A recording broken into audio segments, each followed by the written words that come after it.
If you've ever wished for a clear, visual way to communicate progress, blockers, or approvals right inside your Confluence Cloud pages, you're in the right place.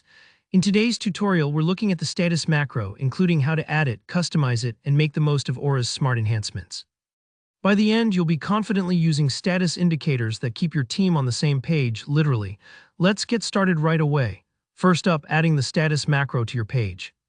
Go ahead and open the Confluence page you want to edit and click Edit to jump into the editor. Now, there are two quick ways to add a macro, and you can use whichever feels faster. The first method, my personal favorite for speed, is to type the / key. That's on your keyboard, just like in Slack or Notion. As soon as you type that, a menu pops up. Start typing status, and you'll see the macro appear in the list. Just hit enter and you're all set. Alternatively, if you like clicking around, you can use the toolbar at the top, look for the big plus button or the insert menu. Open that up and you'll find status under Confluence content. Sometimes it helps to poke around if you can't remember the shortcut, so no worries there. Now let's talk about configuring your status. Once you've inserted the macro, a box will pop up prompting you to set it up. This is where you type in the status text you want, for example, in progress, blocked, or approved. It can be anything that makes sense for your workflow, so don't feel limited to the defaults. It could be needs review, waiting on client, whatever your team recognizes. Next comes the fun part, choosing a color. This is more than just decoration. Color communicates a message at a glance. For instance, green usually signals all good or done, yellow could mean in progress or needs attention, and red is perfect for blockers or urgent issues. Blue and gray are there for more neutral tags. Pick whichever color tells your story best. When you're happy with your text and color, click Insert and you'll see the status pop right onto your page. After saving your page, you'll notice the status appears as a colored label, standing out clearly among your content. Here's the cool part, these statuses are not set in stone.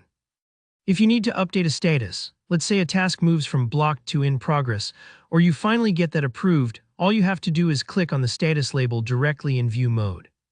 A little pop-up will appear, letting you quickly change both the label and its color. No need to edit the whole page, just update and move on. This means your statuses are always fresh, reflecting real-time updates. One of my favorite uses is popping these statuses into tables. Imagine a project tracker. In one column you have your tasks, and right beside each one, a status block that tells everyone whether it's started, delayed, approved, or stuck. It helps the whole team scan for issues or progress in seconds, without reading through a wall of text.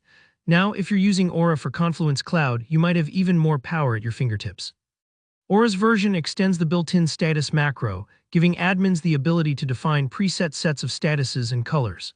That way, everyone on your team is speaking the same visual language, and there's no confusion about what each status means. For users, that means you can select from these preset options, saving time and making tracking super consistent.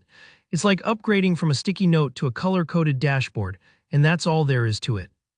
With just a few clicks, you've upgraded your Confluence pages with quick visual status updates, making your documentation as dynamic as your team. Thanks for joining me today. If you found this walkthrough helpful, please give the video a like and feel free to drop your questions or tips in the comments below. Don't forget to subscribe so you don't miss more step-by-step guides like this one. See you in the next tutorial.